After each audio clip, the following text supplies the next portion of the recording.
The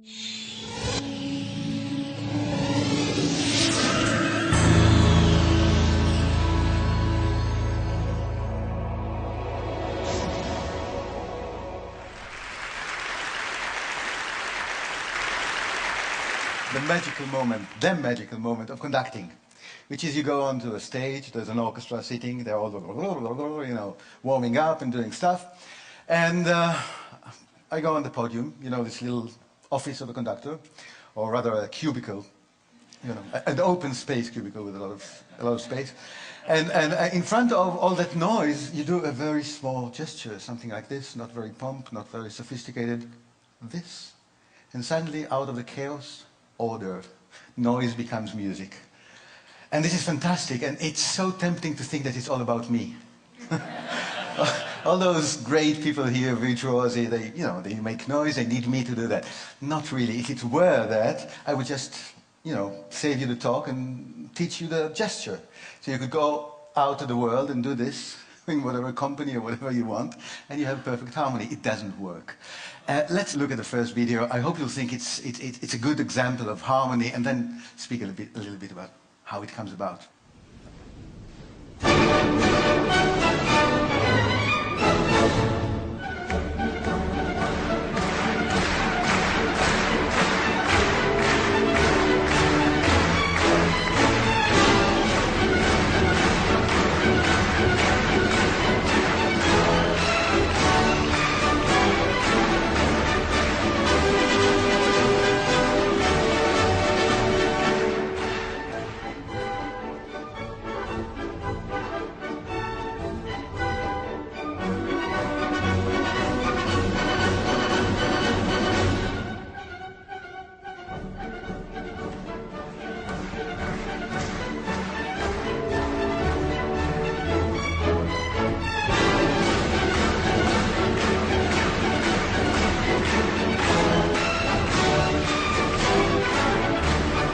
Was that nice?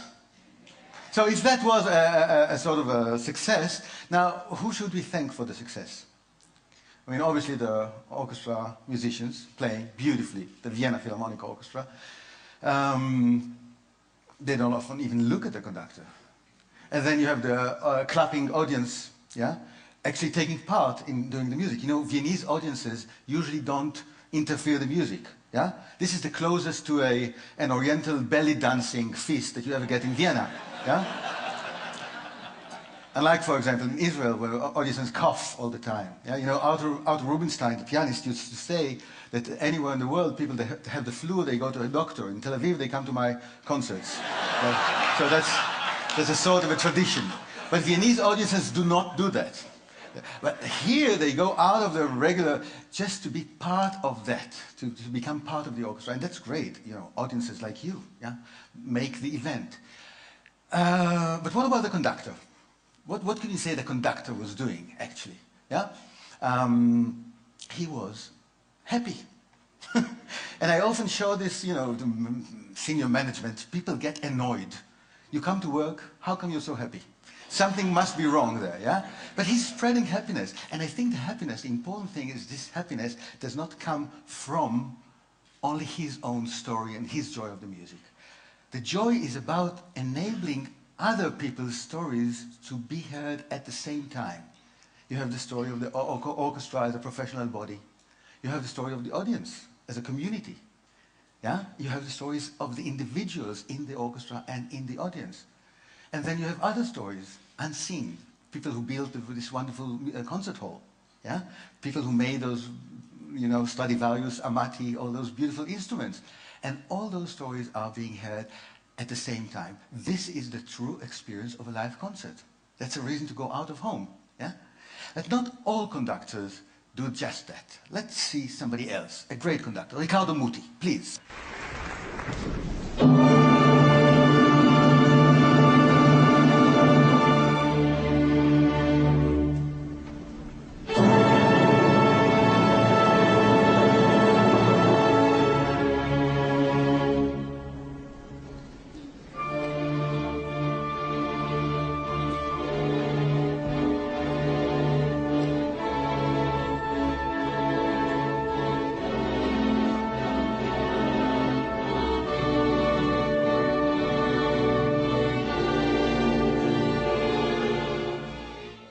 very short, but you could see it's a completely different figure, right?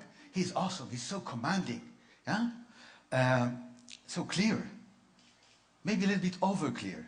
Can we have a little demonstration? Would you be my orchestra for a second? Can you sing, please, the first note of Don Giovanni? You have to sing, oh, and I'll stop you, okay? Ready? Well, come on, with me. If you do it without me, I feel even more redundant than I already feel. So, please, wait for the conductor. Now, look at me, and I stop you. Let's go.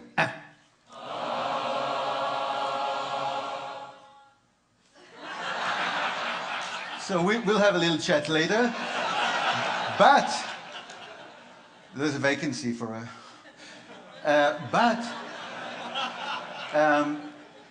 you could see that you could stop an orchestra with a finger. Now what does Riccardo Muti do? He does something like this. Oh, and then sort of...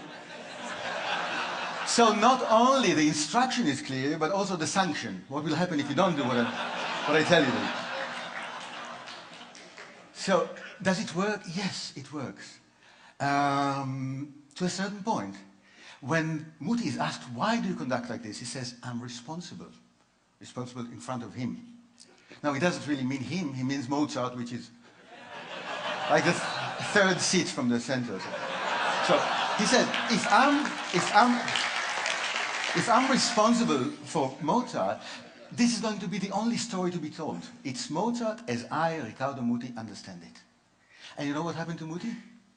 3 years ago, he got a letter signed by all 700 employees of La Scala, musical employees, I mean, the musicians, saying, you're a great conductor, we don't want to work with you, please resign. Why?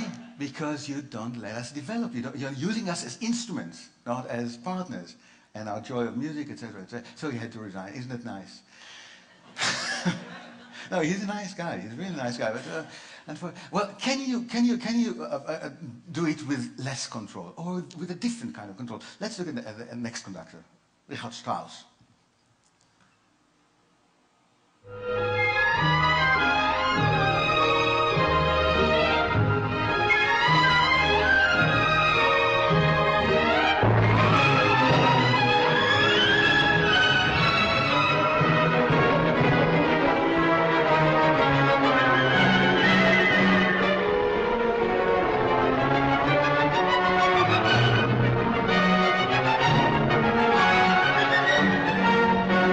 I'm afraid you'll get the feeling that I really, picked up on him because he's old, and it's not true. When he was a young man, about 30, he wrote what he called the 10 Commandments for conductors. First one was, if you sweat by the end of the concert, it means that you must have done something wrong.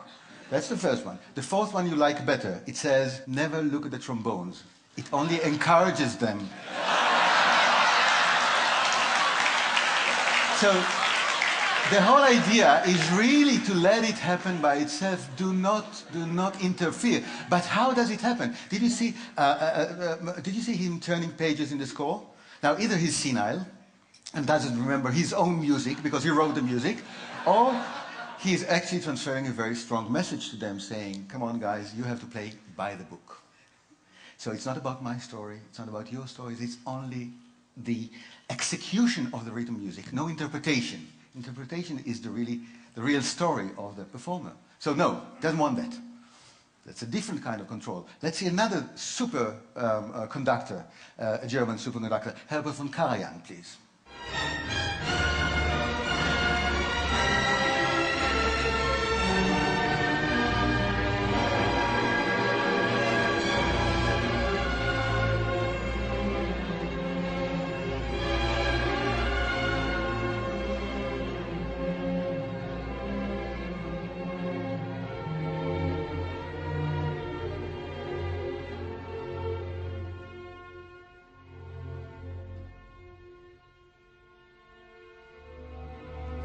What's different?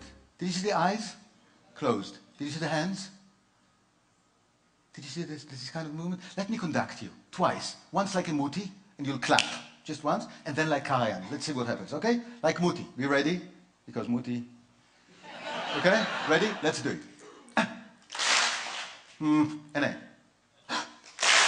Good. Now like a Karajan, since you're already trained, let me concentrate, close my eyes. Come, come. Why not together? Because you didn't know when to play. Now, I can tell you, even the Berlin Philharmonic don't know when to play. Yeah? But I'll tell you how they do it. No cynicism, this is a German orchestra, yes? They look at Karajan, and then they look at each other. Like, do you understand what this guy wants? And after doing that, they really look at each other, and the first players of the orchestra lead the whole ensemble in playing together. And when Karajan is asked about it, he actually says, yes, the worst damage I can do to my orchestra is to give them a clear instruction, because that would prevent the ensemble, the listening to each other that's needed for an orchestra. Now that's great. What about the eyes? Why are the eyes closed? Yeah? There's a wonderful story about Karajan conducting in London, and he cues in a flute player like this. The guy has no idea what to do.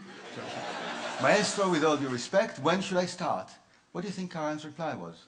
When should I start? Oh yeah. He says, you start when you can't stand it anymore.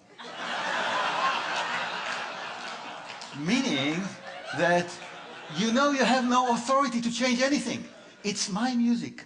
The real music is only in Karajan's head, and you have to guess my mind. So you are under tremendous pressure because I don't give you an instruction, and yet you have to guess my mind.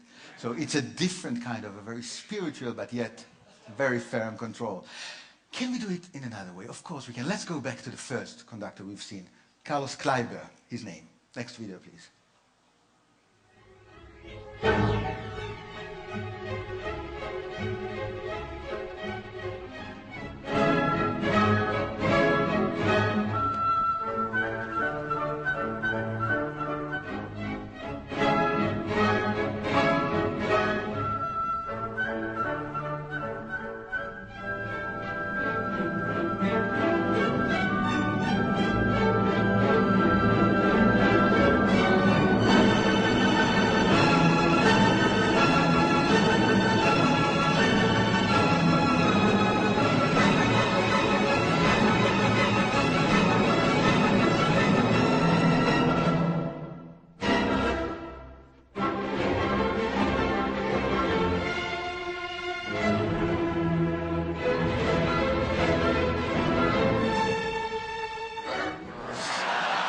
Yeah, well, it is different, but isn't that controlling the same way? No, it's not, because he is not telling them what to do. When he does this, it's not take your Stradivarius and, like Jimi Hendrix, smash it on the floor. Yeah, it's not that. He says, this is the gesture of the music. I'm opening a space for you to put in another layer of interpretation. That is another story. But how does it really work together if he doesn't give them instructions? It's like being on a roller coaster. Yeah? You're not being given any instructions. But the forces of the process itself keep you in place. That's what he does. But the interesting thing is, of course, that the roller coaster does not really exist. It's not a physical thing. It's in the players' heads. And that's what makes them into partners. You have the plan in your head. You know what to do, even though Kleiber is not conducting you, but rather here and there and that. You know what to do, and you become a partner, building the roller coaster, yeah, with sound, as you actually take the ride. This is very exciting for those players. They do need to go to a sanatorium for 2 weeks later. But it is very tiring, yeah. But it's the best music making like this. But of course, it's not only about motivation and giving them a lot of physical energy. You also have to be very professional. And look again at this Kleiber. Can we have the next video quickly to see what happens when there's a mistake? Again, you see the beautiful body language.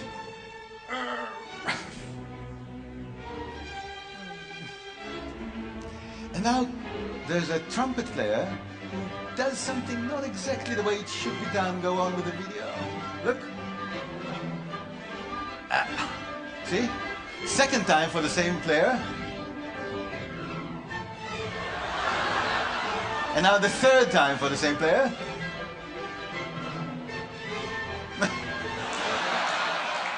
Wait for me after the concert. I have a short notice to give you. You know, when it's needed, The authority is there. It's very important. But authority is not enough to make people your partners. Let's see the next video, please. See what happens here. You might be surprised having seen Kleiber as such a hyperactive guy. He's conducting Mozart. The whole orchestra is playing. Now something else. Huh?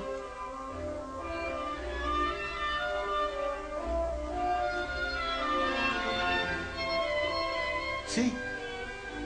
He is there 100%, but not commanding, not telling what to do, rather enjoying what the soloist is doing.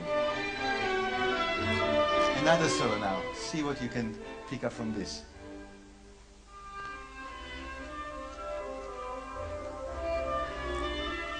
Look at the eyes. Okay. You see that? First of all, it's a kind of a compliment we all like to get. It's not a feedback. It's, yeah, it comes from here. So that's a good thing. And the second thing, it's about actually being in control, but in a very special way. When Kleiber does, did you see the eyes going from here? You know what happens? Gravitation is no more. Kleiber not only creates a process, but it also creates the conditions in the world in which this process takes place. So again, the oboe player is completely autonomous and therefore happy and proud of his work and creative and all that. And the level in which Kleiber is in control is a different level. So control is no longer a zero-sum game. You have this control, you have this control, and all we put together in partnership brings about the best music. So Kleiber is about process, Kleiber is about conditions in the world, but you need to have process and content to create a meaning. Lenny Bernstein, my own personal maestro, since he was my great teacher, Lenny Bernstein always started from the meaning. Look at that, please.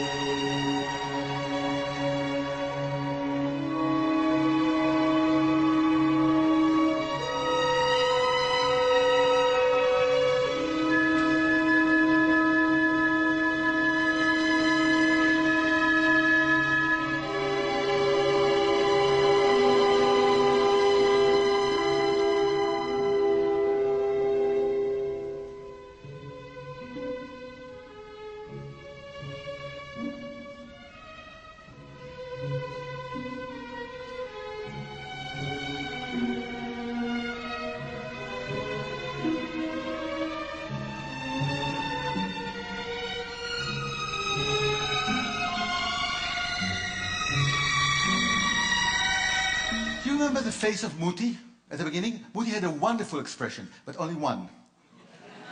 Did you see Lenny's face? You know why? Because the meaning of the music is pain. And you're playing a painful sound and you look at Lenny and he's suffering, but not in a way that you want to stop. He's suffering like, enjoying himself in a Jewish way, as they say. Yeah? No, not only suffering, but you can see the music on his face. You can see the baton left his hand, no more baton. Now it's about you, the player, telling the story. Now it's a reverse thing. You're telling a story and you're telling a story. And even briefly, you become the storyteller to which the community, the whole community, listens to. And Bernstein enables that. Isn't that wonderful? Now, if you're doing all the things we talked about together, and maybe some others, you can get to this wonderful point of doing without doing. And for the last video, I think this is simply the best title. My friend Peter says, if you love something, give it away. So, please.